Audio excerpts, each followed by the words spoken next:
आदरणीय दादी जी, मंच पर बैठे हुए प्रतिभाशाली मेधावी हमारे वक्तागण, स्नेही बहनों और भाइयों, वास्तव में यदि मुझसे पूछा जाए तो मैं एक अकिंचन हूँ, एक नाचीज हूँ। बनाया तो उस परमपिता परमात्मा ने जिसकी शरण में मैं आया, और उस प्रजापिता ब्रह्मा के माध्यम से जिनकी महिमा आप थोड़े समय पहले सुन रहे थे। मेरे पास ना तो कुछ लेखन कला थी, ना मैं कुछ लिखने की सामग्री रखता था। ये उनकी ही देन है कि उन्होंने मुझे जगाया, और जो मुझे प्रसाद उनकी कृपा से मिला वो सब शेयर करने के लिए कुछ मैंने लिख डाला। अगर उससे किसी को कुछ फायदा होता है तो उसका आशीर्वाद मुझे मिलता है, इसलिए मैं अपने को भाग्यशाली मानता हूँ। आज के विषय के बारे में जो बात चल रही थी अभी, कि ये जो सम्मेलन, राजस्थानी सम्मेलन हो रहा है, इसका उद्देश्य क्या है, इसका लक्ष्य क्या है। एक मूल्यनिष्ठ समाज की स्थापना हम करने चले हैं, उसमें राजस्थान के योग की क्या बात है। So some people are asking why this Rajasthani Sammelan when our main object is to establish a value-based society. I say why not? क्यों ना किया जाए। कारण यह है कि ये भारत देश ही एक ऐसा देश है जिसकी महिमा अपरंपार है, और वास्तव में अगर विश्व के इतिहास के पन्ने हम खोलें, पढ़ें उनको, तो हम देखते हैं कि पहले जो लोग कोशिश करते चले आए कि हम भारतवर्ष में जाएं, खोज करते रहे, चाहे वो कोलंबस था, चाहे बाद में वास्को डे गामा था, या दूसरे लोग थे जिन्होंने भारत की महिमा सुनी थी, और ये सोच कर के भारत सोने की चिड़िया है, ये एक महान आध्यात्मिक देश है, यहाँ पर से ही हमें मूल्यों की शिक्षा मिल सकती है, इसकी खोज करने की कोशिश करते रहे। यदि हम भारत की बात को उठाएं तो केवल ये हमारे धर्म और हमारे देश की ही बात नहीं, बल्कि हम देखते हैं दूसरे धर्मों में भी, अगर मान लीजिए चीन से भी भारत में लोग आए, फाहियान आया या ह्यूनसांग आया या दूसरे लोग आए, तो यहाँ बौद्ध दर्शन को जानने के लिए आए, और वो इस ख्याल से कि ये भारत एक ऐसी संस्कार भूमि है जहाँ से जाकर हमें कुछ उपलब्धि हो सकती है। जब हम दिल्ली में बिरला मंदिर देखने जाते हैं तो वहाँ एक पत्थर पर जो मोहम्मद साहब, जो मुस्लिम धर्म के स्थापक हुए, उनके चाचा साहब ने जो अरबी में एक नज़म लिखी, एक पोएम लिखी अरबी भाषा में, उसमें से कुछ उद्धरण दिए हुए हैं जिसका अनुवाद भी वहाँ अंग्रेजी और हिंदी में किया हुआ है, जिसमें उसने भी भगवान से यही एक रिक्वेस्ट की है, एक यही चीज मांगी है कि अगर मुझे आपसे कोई चीज चाहिए तो ये है कि मेरा जन्म भारत देश में हो। तो आप ये देख लीजिए कि भारत के विषय में लोगों का क्या एक विचार रहा है। उस भारत देश में हर एक जो प्रांत है, हर एक जो प्रदेश है, उसकी अपनी अपनी भूमिका है। राजस्थान की भी अपनी भूमिका है। तो हम देखते हैं कि किसी भी नैतिक मूल्य को धारण करने के लिए जहां उसकी शिक्षा की आवश्यकता होती है, वहां उससे भी अधिक महत्वपूर्ण जिस चीज की आवश्यकता है वो है रोल मॉडल। अगर हमारे सामने वो व्यक्ति ना हो जिनके जीवन में उन मूल्यों को हम आचरण में देखें, तो हमारे जीवन में प्रेरणा नहीं मिलती, हमें उमंग उत्साह नहीं आता। जब हमारे सम्मुख कुछ ऐसे व्यक्ति उपस्थित होते हैं जिनके अपने जीवन में वो मूल्य धारण किए हुए होते हैं, वही शिक्षा का सबसे बड़ा स्रोत होते हैं। तो कल ये जो कहा जा रहा था कि राजस्थान की जो संस्कृति है, जो उसकी आध्यात्मिक धरोहर है, जो यहाँ के मूल्यों की गाथा है, वो गाथा बनकर रह गई है, एक इतिहास बनकर रह गया है। परंतु इतिहास तो है, कम से कम कहने को कुछ ऐसे हमारे यहाँ हमारे पूर्वज हुए तो जिन्होंने के इतने महान कार्य किए। एक रोल मॉडल तो हमारे सामने रहा, एक आदर्श तो है जिससे हम प्रेरणा ले सकें। तो ये ऐसी भूमि है जो जिसकी अपनी मिसाल है। कहा जा रहा था कि मिसाल देने को रह गई, लेकिन वो मिसाल एक ऐसी शानदार मिसाल है। और प्रांतों का इतिहास हम पढ़ते हैं उनका अपना अपना योगदान रहा भारत की संस्कृति में। लेकिन यहाँ हम जब राजस्थान की तरफ विशेष देखते हैं तो हम पाते हैं कि जब राजपूत लोग युद्ध में जाते थे तो जो महिलाएं स्वयं उनका जो वेपन्स हैं, जो आर्मामेंट्स हैं, जो अस्त्र शस्त्र हैं, उनसे लेस करके उनको कैसे भेजती थी तिलक लगाकर, अपने सारे मोह ममता को छोड़कर ये देश की सुरक्षा के लिए एक अपने इतने घनिष्ठ संबंध को भी एक तरफ रखकर और नष्टो मोहा होकर देश की संस्कृति की सुरक्षा के लिए, इस भूमि के लिए जान तक देने को, ये ऐसी मिसालें और किस प्रांत के इतिहास में हम पढ़ते हैं। इसी तरह से ये यहाँ इतिहास में स्वयं लिखित है कि अगर कोई व्यक्ति युद्ध से कायर होकर भाग आता, वापस आ जाता तो कितना बुरा मनाया जाता था।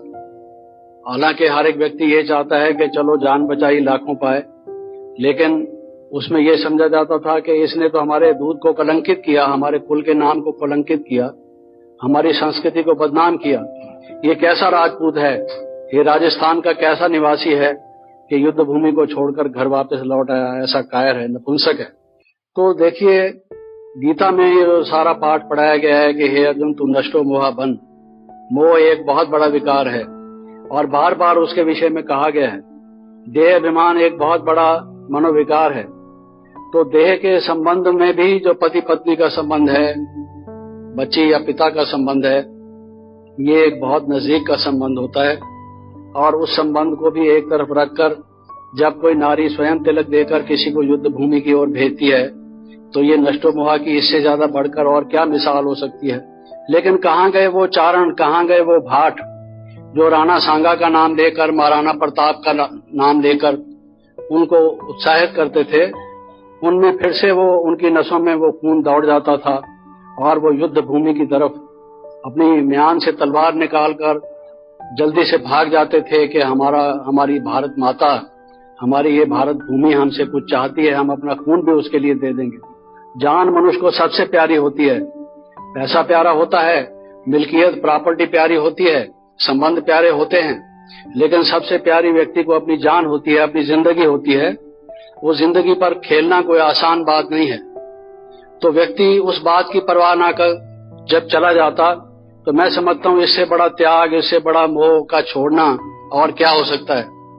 तो ये आध्यात्मिकता और ये आध्यात्मिकता के बड़े महान मूल्य हैं इस संस्कृति में, जो कि वास्तव में केवल उनको एक थोड़ा सा मोड़, एक टर्न देने की जरूरत है। पृथ्वीराज जब लड़ा तो उसके सामने मोहम्मद गौरी था, उसका शत्रु, जिसको उसने एक बार हराया।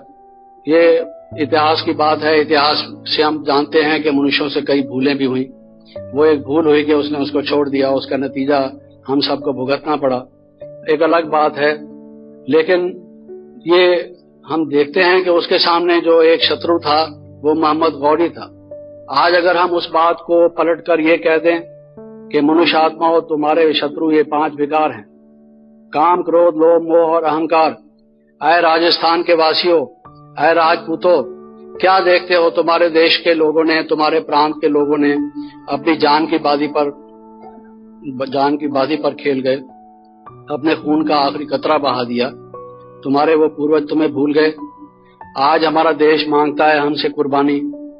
जो कहा जा रहा है कि जो हमारे यहाँ मूल्य थे वो नहीं रहे, क्या हमें ये अपनी अंतरात्मा ये नहीं हमको ललकारती कि कहाँ गई तुम्हारी वो राजपूती शान, कहाँ गई तुम्हारी वो राजस्थानी संस्कृति और सभ्यता। उठो, जागो और देश के लिए क्या ये कुर्बानी नहीं कर सकते कि फिर से इन मूल्यों को धारण करो। ये भारत माँ तुम्हारी तरफ देखती है। ये जो स्वर्ग भूमि, देव भूमि कही गई है, इसमें तुम्हारा भी कुछ योगदान की जरूरत है। वो समय आ गया है। तो मैं समझता हूँ कि आज वो चारण और भाट नहीं है जो कि उनको उनके पूर्वजों की याद दिलाकर, जिनके रोल मॉडल तो हमारे इतिहास में हैं, लेकिन उनको चमकाने के लिए, उनको प्रेरणा देने के लिए वो एक ऐसे कुछ कहा जाए कि जिससे वो झकझोरे जाएं और नींद से जाग जाएं, उसकी जरूरत है।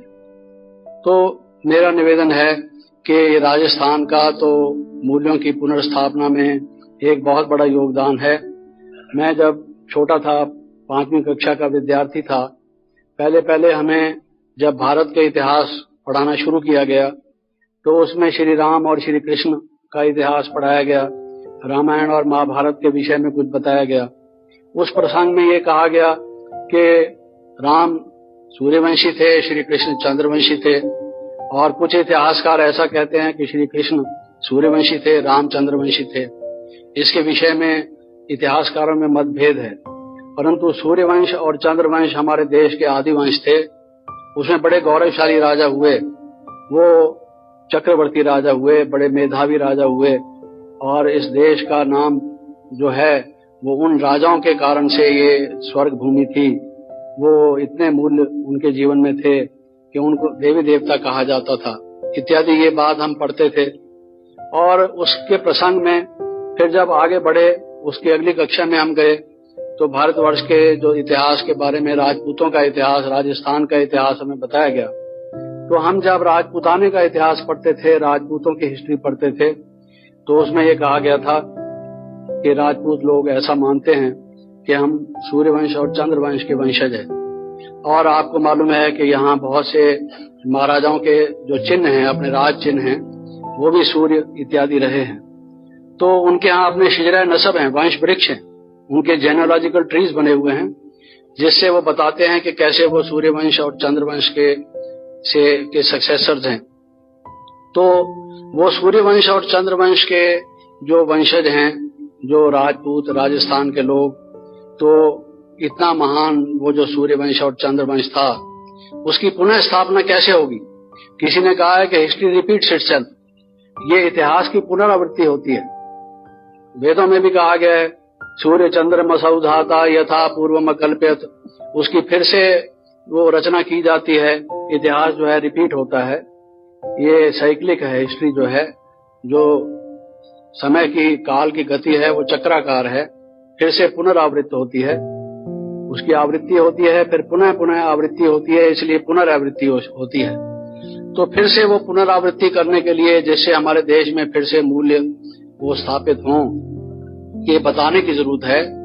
क्या है राजस्थान के लोगों, है राजपूत लोगों, आपकी संस्कृति कितनी महान है, आप कितने महान वंशजों के सक्सेसर्स हैं, और उनकी संस्कृति कितनी महान थी। अब आज जो इतिहास की पुनरावृत्ति करनी है, उसमें आपका योगदान क्या होने जा रहा है। तो इस प्रकार के सम्मेलन जब हम करते हैं और उन मूल्यों की, उन गुणों की, उन सद्गुणों की चर्चा करते हैं, और हमें हमारा क्या उत्तरदायित्व बनता है उसको फिर से लाने में। यहाँ तक कि हमने देखा है पृथ्वीराज के जो अपने राज कवि थे चांद बरदाई, उन्होंने तो लिख दिया कि जो हमारे चौहान, चालुक्य, परमार इत्यादि जो वंश थे, जो राजपूतों के वंश थे, वो एक अग्निकुंड से प्रकट हुए। ये हमने फिर अपने बचपन में इतिहास में पढ़ा। हमको बड़ी उत्सुकता हुई, ये जानने की जिज्ञासा हुई, आश्चर्य भी हुआ कि अग्नि तो जला देती है, अग्नि से मनुष्य पैदा कैसे हो सकता है। और ये कहते हैं कि हमारे जो वंशज, हम जिनके वंशज हैं, वो अग्नि से प्रकट हुए या अग्नि से पैदा हुए। तो ये कैसे बात थी। तो सूर्यवंश और चंद्रवंश का इतिहास बहुत हमने पढ़ने की कोशिश की, उसके लिए बहुत रिसर्च की, कई लाइब्रेरीज में मैं गया हूँगा। और ये सूर्यवंश और चंद्रवंश क्या था। आमतौर से लोग एक माइथोलॉजिकल स्टोरी बता देते थे कि सूर्य और चंद्रमा से उनका अवतरण हुआ। ये बात समझ में आती नहीं थी, क्योंकि आगे जब विज्ञान भी पढ़ा तो ये समझ में आता था कि इससे कैसे आ सकते। तो इस ईश्वरीय विश्वविद्यालय में आने पर यह मालूम हुआ, सही व्याख्या इसकी मालूम पड़ी कि सूर्यवंश और चंद्रवंश का उद्गम या उसका प्रारंभ कैसे हुआ। ऐसे ही ये अग्नि से कैसे प्रकट हुए, जबकि अग्नि जला देने वाली चीज है, और यहाँ आबू में तो अग्निकुंड बना हुआ है। आपको मालूम ही होगा, आप राजस्थान के निवासी हैं। मैं भी जब पहली बार आबू आया, बाबा से मिला, और ये मेरी उत्सुकता थी कि मैं वो अग्निकुंड भी देखूं जहां से राजपूत जो हैं वो पैदा हुए। तो अग्निकुंड भी देखने गया था, लेकिन व्याख्या तो यहाँ से मिली कि जो योग अग्नि थी, जो ज्ञान अग्नि थी, उससे वो प्रकट हुए। जो यहाँ योग अग्नि आबू में प्रज्वलित की गई, कई पुराणों में लिखा गया है कि सृष्टि का प्रारंभ आबू पर्वत से हुआ। ये आबू पर्वत से जो ये राजस्थान का जो वंश शुरू हुआ, सूर्यवंश और चंद्रवंश की स्थापना हुई, तो कितने गर्व की बात है यहाँ राजस्थान के वासियों के लिए, राजस्थान निवासियों के लिए, कि विश्व का इतिहास राजस्थान से शुरू होता है। सूर्यवंश और चंद्रवंश का उद्गम यहाँ से हुआ। उनके पूर्वज योगाग्नि से, ज्ञानाग्नि से यहाँ से प्रकट हुए, और अब जरूरत है कि उन मूल्यों को हम फिर से धारण करें और दूसरों को भी ये शिक्षा दें। बताया जा रहा था कि राजस्थान के लोग केवल भारत में ही नहीं, सारे विश्व में अग्रगण्य हैं। जगह जगह पर वो व्यवसाय भी कर रहे हैं और भी कई क्षेत्रों में समाज सेवा में लगे हुए हैं। तो इससे बड़ी और सेवा क्या हो सकती है? उससे बड़ा और अपने वंश का नाम बाला करने में क्या और पुरुषार्थ हो सकता है कि इन मूल्यों को धारण करें और दूसरों को भी कराएं। तो राजस्थान की तो मैं समझता हूँ कि एक बहुत बड़ी भूमिका है मूल्यनिष्ठ समाज की स्थापना में। ओम शांति।